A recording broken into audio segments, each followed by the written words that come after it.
Welcome, Nicole. It's so great to have you here. Thank you. Thanks for having me. Yeah, I super appreciate you taking the time. And, I feel like I need to up my game because you're like a media expert. Like, I can't hardly have coffee in the morning without you being on the TV in front of me. Oh, well, I feel like I need to up my game. Like, this is just such a fancy studio. I love this. Yes, this thanks awesome. to the Hempel Properties people that they let us do our podcast here. It's kind of fun. Yeah. So tell me a little bit about how you got into the financial services business. I understand that it wasn't something that you wanted to do when you were 5 years old, or No. Originally, I wanted to be a figure skating coach. Oh, I love Then I wanted to be a teacher. Then I wanted to be the president of the United States. I think you still should. I'd vote for you. I get told that. And then I had studied abroad over in Germany in high school and then in college. And then that is where I fell in love with the United Nations. And then I learned about Ruth Bader Ginsburg and Madeleine Albright. And I'm like, I want to go to law school. Like, I want to change the world. And I want to make an impact in diversity and equality, specifically for women across the world. And our lives don't necessarily have the path that that we think they're going to have. And went to college for international business and marketing, and that's where I met someone who dreamt of being a stockbroker his whole life, and everything was super fast. Engaged, bought a house, married, graduated, and that is how I end up in the financial services industry. Is I married someone who's like, nope. He's like, this is my dream, and you're gonna do my dream with me. I'm like, but it's your dream. Like, it's not my dream. And so that is how I ended up in the financial services industry, and kind of kicking and screaming into it. But I believe like everything happens for a reason. Sure. And you meet people for a reason. And now fast forward, 20 some years later that I left Morgan Stanley, it all makes sense. Like, the Live It list is all tied together to me owning real estate, to me being a wealth advisor, to being an employer, to having a foundation, to help, have a media company, to helping just inspire people that there's more to life, and you can have it all. You really, truly can, with lots of hard work. Well, if I look at the list of titles that I could give you, I mean, it took up like an entire paper as I was writing it down. But talk to me about the Live It list. What is that? Yeah. So when everything happened, and August 4th of 2010 was the first time that the 911 phone call went through, and my daughter was 6 months old. My son was 2, and a warrant was put out for my now ex-husband's arrest for domestic violence. And from the outside, my life looked perfect. I had been doing a radio show. I was on TV. I lived on Lake Minnetonka, boats, four-wheelers, jet skis, cars, all of that stuff. But I hated every aspect, and I was completely miserable. I was in a house that I didn't pick out. I drove a car that I didn't pick out. I was in a career that I didn't pick. And I was like, how did I end up here? And what am I going to do to fix this? And growing up, I had an amazing figure skating coach. She just always worked with me with the power of your mind. And I just always had lists, and I always loved motivational speakers. I was type A. My mom raised me to be very independent, and I'm a Capricorn and an only child. So you add all those things together. And so I'm like, I'm going to rewrite my bucket list, because I had stopped traveling. I had lived over in Europe and traveled all over. Once I got married, like I physically became numb and emotionally became numb, and I stopped I stopped living. I stopped being me. And so I'm like, okay, I'm going to rewrite my bucket list. Well, when you say the term bucket list, people think it's like you're dying. The end of your life, yeah, right? And then it's negative. And so I committed to myself. I'm like, I'm going to write down 12 things, and I'm going to do one thing for a month for a year, because the average divorce in Minnesota takes a year. So this will just help, it'll just help me. And I didn't know how it would help me, and I did not know that it would become today what it is. But I hopped on a plane to fly to Vegas, because one of the things on my list was to drive a race car. I'm a huge adrenaline junkie. And I had met with my best friend from college. I'm like, will you go up to northern Minnesota with me and drive a race car? And he's like, Nick, anything you do, you don't just put 100% into it. You put 180. You need to go to a real speedway. And I'm like, okay, what's that? He's like, well, Vegas. He's like, you got to go this weekend, like right away. And so I'm like, okay, let's go. And he's like, no, I'm not going. He's like, you go by yourself. So my parents moved into my house to take care of the kids, and I hopped on a plane to fly to Vegas. And you know how sometimes you're on a plane and there's someone sitting there that has to talk to you that whole time? Yes. I had that gentleman. And for some reason, like looking back, you know, anytime people are like, oh my gosh, you're so busy, you do so much. I look back to my life back then and I'm like, no, I was going through a divorce, owning a business, like in just criminal court, housing court, let alone divorce court with my ex, like, and let alone 2 kids under the age of 2. Like, if I could do anything, if I could make it through that, like I can do anything now. But I look back, I'm like, how did I make this all happen? And for some reason during that time, I felt compelled to stay in the Minnetonka Beach Women's Book Club. And the book for that month was Steve Jobs' book. So not only am I like on this plane to Vegas, I'm like, I got to read this book. And I have this gentleman that's talking to me the whole time. Steve Jobs, was it? Steve Jobs' biography is like but humongous. No, but he wasn't the one sitting next to you. But this gentleman like would not leave me alone. And finally I just said, look, because he couldn't understand why I was going to Vegas not to gamble. I'm like, I'm a financial advisor. I gamble with people's money every single day. I don't need to go to Vegas to gamble. And eventually I just said, look, I rewrote my bucket list and I'm doing one thing a month for a year. And he finally got quiet and he's like, oh my God. He's like, I'm so sorry. He's like, you're so young. Is it cancer? Oh my goodness. And so it was at that moment where I'm like, I can't do this. Like everything in my life was so negative and so stressful. I'm like, I can't tell people that I'm doing something on my bucket list because they just assume the negative. And I'm like, I'm already dead. Like I've died inside. And so I'm like, okay, what can I call it? And I just started calling it the Live It List. Well, I would then continue doing these things and people are like, the Live It List? Well, that's kind of cool. Well, then I learned 1 in 3 Americans is happy. I also then learned if you spend, right, which is awful. And my best friend who lives in LA, she's like, really, Nick, in LA, it's like 120 or 1 in 25 is happy. But 1 in 3 Americans is happy. I also then learned if you spend more money on experiences, you're going to be happier than if you spend money on things. And so I'm like, oh my gosh, like this is how I can tie it into financial planning. This is how I can like completely transform the financial services industry, help people not feel intimidated about money, and I can love my career. And so then it just came and grew from that. And now fast forward, I have my own foundation. We grant Live It List experiences. We take people on Live It List trips.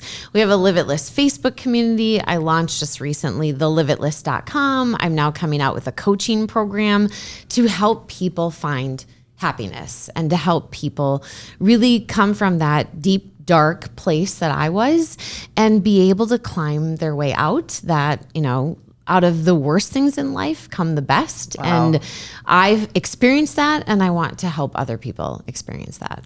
Wow, that is so powerful. And the idea of taking, you know, kind of the topic of money, which, you know, it's people strive for that, and the ultimately people who acquire a lot of wealth are sometimes the least happiest people, right? Absolutely. And that's the thing, like with spending my day sitting with people, I mean, and there's story after story after story, but there was one gentleman that sat in my office and super wealthy, and his wife was sick. And he's like, I would sell my house. I would get rid of all my investments. I would give everything if I could keep my wife alive. And it's moments like that that really put my own personal life into perspective, let alone change how we talk to our clients and how we do things, and how, you know, I joke like, you know, we're not your typical financial advisor, you know, that's a 59-year-old male. But it's not just that. It's not just that ProsperWell's run by a woman. It's our deep philosophy and all about having balance and happiness in life. And it's not just like, you know, I'm not here to say, oh, spend all of your money now, but it's having that balance and being very thoughtful about where you are and what do you want, and taking the steps to get you there and enjoying the ride along the way, and that you're keeping that focus of, you know, why am I here? Like, why am I doing what I'm doing? Because it doesn't matter, you know, and that's where I tied in the Live It List and really had this aha moment was people would sit down and they're like, oh, well, when I get a raise, then I'll do this. Or when I buy that house, then I'll be happy. Or when I get this, then I'll be happy. And life's too short. You know, the older we get, the more people around us start passing away. And it could be a car accident. It could be a medical issue. I mean, I have a friend that was going to come into town this weekend, and he's like, I'm sorry. He's like, I can't make it. He's like, I have 2 funerals, you know, and that's life. Right. And it's so precious. And so if I can help inspire one person that can then inspire another person, like that's why I'm here, is to make that impact and leave that legacy. That is amazing. I'm totally inspired. I mean, as a business owner who gets caught up in that, you know, little habit trail wheel, it's really important to kind of think of those things. And I love how simplistic the Live It list is, and yet really powerful. Like, kind of keeps your life in check, I think. Right. I mean, it's so simple. It's like, you know, just pick one thing a month that you're going to do. And it's just being intentional about it. And like so tomorrow night, I've always wanted to be on a game show. Well, locally we're doing an event because there's a company that you can be on a game show. So we're taking 18 people to be on a game show tomorrow night. Oh, so fun. It's simple. It's easy. It's an hour and a half of your calendar. It's something that, you know, it's not just the actual event, but it's the planning of the event. Sure. And that you're like taking the time to be thoughtful of the things that you want to do in life. And then it's doing them with other people and sharing those moments, because it's all about, like, when you wake up in the morning and at the end of the day, I always look at, okay, who was I with? And when were the moments that I was laughing? And how can I have more moments like that? And who are those people that I want to be surrounded by, let alone the things that I want to be doing? And if you make that your focus, like, people make the comment all the time, oh my gosh, you work so much. Okay, but what I do, like, it doesn't feel like work, because I'm really truly living authentically. Now, don't give me, like, my life is not all rainbows and roses. Like, yesterday was extremely stressful, from kid issues to work stuff to, you know, personal stuff. Like, stuff happens. Right. And that's life. But if you're so focused on what's authentic and real and what's your why, when you have those stressful days, you can handle them a lot easier than if you're not, and if you're not generally happy already. And if you have, it makes so much sense to me to have those things to kind of look forward to, right, and to know that you're being really intentional about, you know, making sure you have those moments. Right. And you can't look back and say, gosh, you know, I just worked every day, all day, right, all last week. Right. I mean, you know, there's a purpose for what you're doing. Right. And every month, it gets me to, like, stop and pause. Like, because tomorrow night at the event, I'll be like, okay, so what's the next thing on my list? And, you know, as I'm planning things out. But it's also then getting me to be more focused of, like, okay, here's my one thing this month. Like, let me really enjoy this and have fun with it. And the thing is I never realized, like, I really truly believe for most women, confidence is such a huge issue, no matter who that woman is. And for me, the Live It list was such a boost to my confidence. Like, you know, I drove the race car, and still to this day, I don't know how to drive a stick shift. And so I'm like, okay, if I can do that and drive a race car, like, I can learn how to drive a stick shift. But I swam with sharks, and then I rappelled down the Ecolab building, and I've done some things, you know, that's crazy, you know. Yeah, that have been scary. And, like, I remember driving down to the Ecolab building in St. Paul, and I talked to one of my friends who used Did you get permission to do that, by the way? Yeah, and it was for charity. Yeah, no, I'm just, like, grabbed my tethers and, like, went down there. No, it was for charity. And on the way down, and my kids were like 6 and 7 or 7 and 8 at the time. And so they thought it was so cool. Mom was going to go be Spider Woman for the day.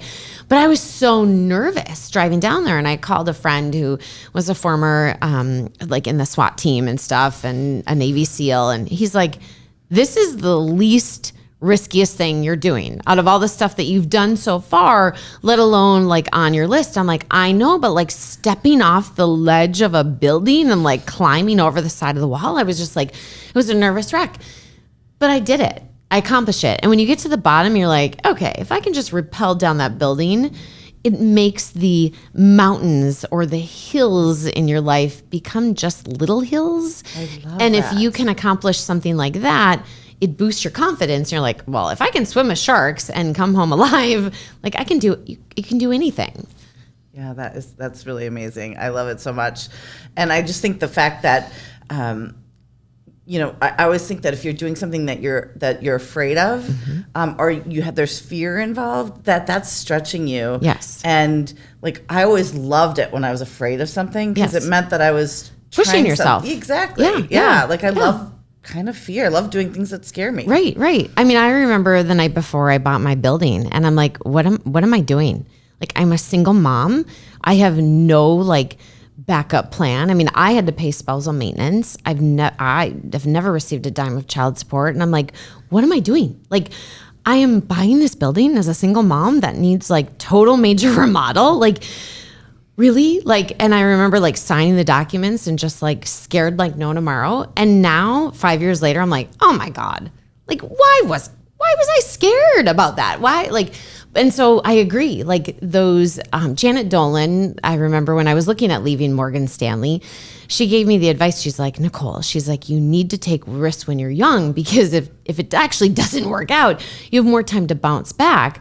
But so I really live under the philosophy of like, let me take as many risks as I possibly can. And it's calculated risks. It's not being ridiculous, but take as many calculated risks as possible, but also make as many mistakes as fast as you can, because that's how you learn. And then you're going to make less mistakes, and you're going to grow, and you're going to, buy the building. You're like, okay, let me buy another one. Like, let me do more. If I can do that, what else can I do? Yeah. And so you bought a building for your business, right? Yes. And so you're now a landlord. Yes. Because you have tenants as well, right? Yeah. And I had a tenant move out, a mortgage company who is taking 7 offices up on the top floor. And in today's economic environment, I don't believe I would find someone that needs 7 offices. And so I decided to shift, and so I'm finishing up remodeling it. Actually, when I left my building this morning, the sheetrockers are finishing up, and I had to pick out the granite countertops yesterday. I'm remodeling it. And so I will have executive office suites. Never planned on being in the executive office suites business, but it's actually smarter too, because ProsperWell is growing. And rather than having a tenant like sign a 3-year lease or a 5-year lease, I now have, month-to-month leases or a year lease, and I can gradually move my employees. And eventually we're going to take the whole building, because ProsperWell is growing. But right now I have tenants, yes, for part of it. That's fantastic. And honestly, with short-term tenants, and you have the ability to be more flexible with rates and that kind of thing. So you have, there should be some upside potential with that strategy as well. Absolutely. Very fun. And then you don't end up with one big vacancy again. Right. You end up with, if someone makes a change, you've got a little problem to solve. Not a big problem. Yeah. Exactly. Super smart. Yeah. Super smart. How do you think that investment, I'm just curious, because I talk to a lot of financial planners who don't understand real estate, and a lot of their clients don't have real estate, and all of my clients have real estate and may not have as much investments of other kinds, or kind of have a mix of that. But so I think it's interesting that you not only know about real estate, but you believe in it so much that you purchased a building. And how do you think that fits in with your clients, and how does real estate investment fit in with other investments? Right. I think you attract what you're like. Okay. And so I have most of our clients are business owners, and a lot of those business owners have the commercial real estate and, own their building. And I'm an advocate of the standpoint, like, I was raised, and this is where I was talking to my banker actually, because I was like, oh, this drives me crazy how I was raised. Like, I was raised like you pay for cash for everything you possibly can. And I did write a LinkedIn post about like, I wouldn't own my building if I had to wait to pay for it in cash, but the remodeling of it, I've paid for it in cash along the way. But for me, my parents raised me so much, like, why would you rent? Like, if you're going to like own something, if you're going to be in there for like, ProsperWell is going to exist when I'm no longer around. So rather than spending money to rent and giving that to someone else, why would I not buy a building? And so now I have this building, and in a handful of years, it'll be paid for. And so then if I do have tenants, all that extra cash flow is icing on the cake, let alone, from a tax planning standpoint. And to me, so I'm a huge advocate of owner occupied. The other big thing though, is it's all about diversification. Right. And like, there's commercial real estate, there's residential real estate, there's all different types. You've got to figure out what makes the most sense for you. And I don't ever believe like you should have everything in one thing. I mean, for a business owner, have the real estate, have commercial, have residential, but also make sure that you're doing your SEP IRA or your 401k plan or your Roth IRAs and your 529 plans for your kids. Like, to me, there's so many different opportunities. Don't miss out. And commercial real estate is one of those opportunities that for me, I left Morgan Stanley 20 years ago. Like, wow. Why would I not, it's like, wish I would have bought the building sooner, but it takes a little bit to accumulate some cash to be able to, a purchase of 9,000 square foot building. But it's all about taking those baby steps. And I have a client that he's like, I've just always gleaned to him for advice on real estate because he came to this country and bought his first property and used a credit card for the down payment. Mm-hmm. And, it's just, he started and then grew and grew. I mean, kind of like I've loved Robert Kiyosaki, like his book on real estate, but it's taking those baby steps and just reinvesting in yourself and reinvesting in your businesses and being smart along the way and taking risks. Yeah, that's amazing.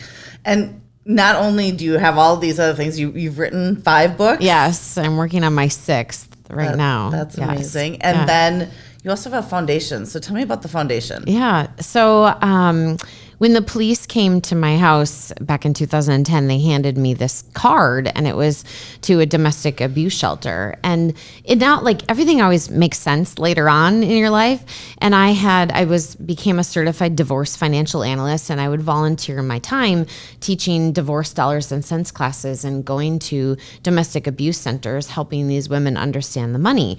And it made sense, like, why I felt so comfortable in that kind of environment and like why I resonated with that. And so why they would resonate with you. Yes, I mean, you had an authentic, story. You've been in their shoes. Right. And so when the police came to my house and handed me this card, they're like, this is Sojourner, the domestic abuse place. I'm like, I know, I just volunteered there the other day. And so I called them and I'm like, I know I've been volunteering, but I'm not calling about volunteering. I'm calling because I need an advocate and I need some help. And so I was thrown into this world that I had no clue about. I called one of my friends who was a police officer. I'm like, what's bail? I grew up in private Catholic school, like this very Pollyannish world. Child protection, bail, domestic abuse, like all of the order for protection, like harassment orders. Like, I was thrown into this world that I really knew nothing about. And so for me, I made so many mistakes that still affect me and my children to this day. And I've watched women over the years as a financial planner, like, give up fighting. And I've watched women lose custody of their kids. I've watched, not that I've just seen and heard and experienced and have lost people to domestic violence and watched the deterioration of families. And I just felt really like I needed to do something. And so the thought behind the foundation is that when the police come to your house, they don't just hand you a card and kind of wish you good luck, that there's a support system. So what our foundation does is we take nominations, we take them during Domestic Violence Awareness Month, which is in October, and we take nominations. And so we have 2 women now that we are helping this whole year. Wow. And so we take the nominations in October, we select the women, and we then give them a Christmas that they wouldn't have. And so, most of the time we're buying bed sheets for the mom, we're giving them Target gift cards, we're buying clothes for the kids and giving them things that they wouldn't have. And so we kick it off with a holiday, and then we meet in January and I do a Zoom with them, or we meet in person now just because things are starting to change, but and find out what they need. And so usually it's an attorney, it's a life coach. Like, the coach has actually been the most important person. Wow. I'll give financial advice, and we set up this Zoom and we coordinate, what do they need? So we have, one woman, we're paying for her mediation. We paid for her car to get fixed, and we're coaching her on her health. She's now got a nutritionist. And so we support these women throughout the whole year. So now that we're getting to the midpoint of the year, we all do a Zoom together of the nutritionist, the coach, me, and everyone to say, okay, here, where were we? Where are we now? And we've got 6 months left. What else do you need? How can we support you? And then at the end of the year, we take them to the Mall of America with $1,000 that has been donated. on a shopping spree. A salon, so we're still looking for we need one more salon. A salon donates hair and makeup and gives them a new look. And so they have a new look, a new wardrobe, and generally the life coach has like transformed. And I'm actually, so Friday night, I'm going to a party for the woman that we helped, one of our nominees from last year. She's having a party for just a small group of the people that really like helped her. And I feel just blessed to be invited to that. But here was a woman that was scared, that thought she couldn't get out. She was concerned that she would be the next statistic. And I feel like we saved her life, physically, financially, emotionally. She's divorced, and, the kids are in therapy, and it's just wow, a success. The whole goal is to take women or men, but women from victims to survivors. That is so powerful and impressive. So eventually, when I have more time, I will take it national and do more things. But I've got other books to write and more, presentations to give, and a couple of young kids to yes. get through high school and college and all of that. Yeah, that's a lot in and of itself. It is. That's amazing. Yeah. Well, I just think it's so impactful that all the things that you're doing. I mean, it's just amazing. I think I'd be a little remiss if I didn't ask you for a little financial advice. Yes. What should we be doing to the market's been a little hard the last couple of years. Yes. And so, what's your advice to just staying on track other than, what things that I'm going to do immediately is get my Live It list together. Yes. And really focus on kind of doing more now. Yes. Yeah. Take advantage of the accounts first that are available to you. So Roth IRA, SEPs, 401ks, all of those different types of things. And then right now, we've got money markets that are over 5%. And so many women, not to stereotype, but so many women have money sitting in checking accounts. It's not earning any interest. I had a woman yesterday. She's got $200,000 sitting in her checking account. Wow. Now she's earning 5%. And that's super fun. I remember when we used to get interest, and now it's like, I look forward to that like monthly little interest. It's been so many years. Exactly. That is fun. Yep. And so making sure that the cash, I believe like we all work so hard for our money, making sure that our money's in the right accounts and making sure that our money's working hard for us. And the other thing, so I would, take advantage of the higher rates that we have, CDs, money markets, but then also make sure that you're utilizing some of the different tools that are out there that weren't available 20 years ago to protect some of your dollars. Because unfortunately, we're not through this, and, the recession ball keeps getting kicked down the can. And, I just read more layoff announcements this morning, and we're having clients. That's the call that we're getting a lot is I just got laid off. And a lot of these are shock layoffs. And so make sure that you have that liquid money and that you're okay and that you're not overspending. Because I do see a lot of people that went through the pandemic and they're like, oh, I'm on the other side. And now I need to travel and I'm just going to buy this. And, be smart, just to have a financial plan. And if you don't have one, get one. So it's, I hear you say have a financial plan, but then also have a personal plan. And those, the Live It list is such a fun strategy for that. So I've been on your website and saw some of the things that you've done. Yeah. Boxes that you've checked. Yeah. Any experience stand out at all? Dog sledding. Really? Yeah, I want to do the dog sledding again. Like, I'm not a huge cold person. Like, people, like, I'm a former figure skater, but like the older I get, the more I'm like, oh, I need to live in Florida, or like I need to be by a beach and by the sun. But and I'm not a huge dog person, so that's where it was one of those where I was like, this is gonna be fun. But it was amazing. Like, it was so. I almost came home with a husky. Like, oh my gosh, where did you do that? Way up in northern Minnesota in Ely. So It was just amazing. And then I went snow tubing, which that's a funny story because, I grew up here. I'm a figure skater. Our old house that we used to live in was up on a hill, would take the kids sledding all the time. And I went snow tubing up in Maple Grove, Minnesota, and I ended up in the Maple Grove emergency room with 7 stitches. Oh my God. So that's where, like, out of all the things that I've done, people are like, oh my gosh, you're so risky, and I'm like, I went snow tubing and ended up with 7 stitches. Like, I've done much more, riskier things, but flying a plane, just all these amazing. And if you ask my kid, like my kids have had phenomenal experiences. Like I took them to Africa for spring break. And so, we were petting a cheetah and like, wow, that went on my top 5, because when you pet a cheetah and you hear how loud that cheetah's purring and its ears are back and it's staring at you, it's a very very eye-opening learning experience. But we fed elephants and walked with elephants and saw Nelson Mandela's jail cell. It was one of the most, and that's the thing, the Live It list doesn't have to be trips.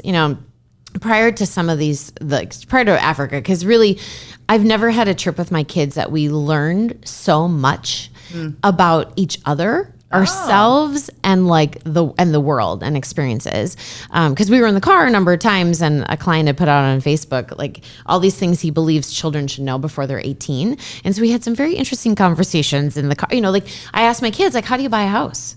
How do you get a mortgage? What's your credit score? Like, I had my kids run their credit report. Like, when you're stuck in a car for 3 hours driving, we had some phenomenal experiences. But prior to that, if you asked my children what their favorite thing was, it was serving meals at Kirian's restaurant for Thanksgiving was their favorite Live It list. And so that's the thing. It doesn't have to be trips. It doesn't have to cost money. Like, I've never gone to a movie theater by myself, and that is on my list. And I was planning on doing it this winter, but it didn't happen. And so it's still on my list. A lot of things don't have to cost a lot of money. It's all about pushing yourself and having that experience that you're going to remember. Well, I am like super inspired. I kind of want to just go create my list just like right now. And I love the name of your business. I mean, Prosper Well. I mean, it's just, you live it. It's not just about the prosper. It's not just about the well. It's just prosper well. Right. It's pretty impressive. Well, thank you you so much for being here today. Your story's incredible and inspiring, and I just feel like I have so much to learn from you. Oh, well, thank you so much. Thanks I greatly for spending appreciate it. this time. Yes, thank you.